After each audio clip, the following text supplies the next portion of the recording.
Kelajak markazlarining o'tgan haftadagi faoliyatiga oid yangiliklar tafsiloti bilan e'tiboringizda Kelajak Digest.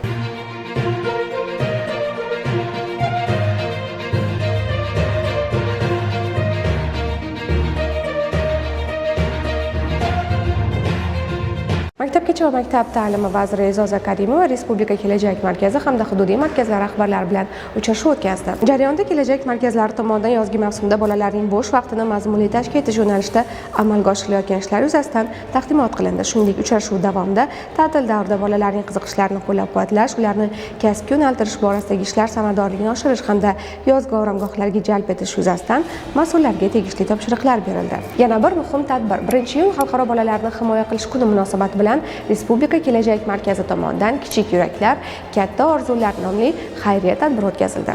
Unda respublikamizning 14 ta hududida faoliyat yuritayotgan Kelajak markazlari to'garak a'zolari o'zlarining ijodiy ishlari bilan qatnashdi. Shuningdek, bolajonlar uchun questlar, milliy va sport o'yinlari, interaktiv loyihalar tashkil etilib, mo'jizaviy shou hamda bayramona konsert dasturi namoyish qilindi.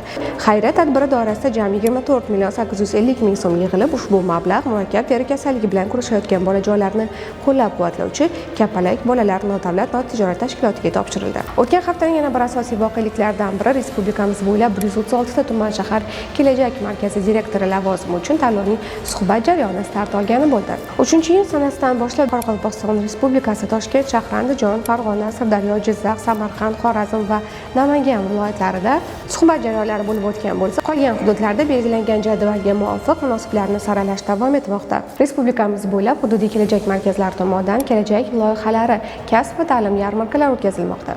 Tadbirlar davomida o'quvchilarga zamonaviy kasb, hunar va yo'nalishlar haqida ma'lumotlar berilib, kelajak markazlaridagi to'garaklar faoliyati va o'quvchilarning ijodiy ishlari namoyish qilindi.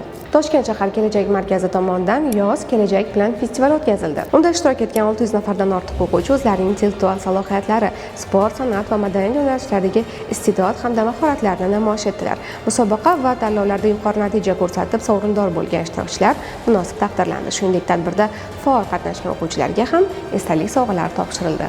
Hafta yakunida Maktabgacha va maktab ta'limi vaziri E'zoza Karimova Buxoro viloyatida bo'lib, bu yerdagi ta'lim muassasalari hamda Buxoro shahar kelajak markazi faoliyati bilan yaqindan tanishdi.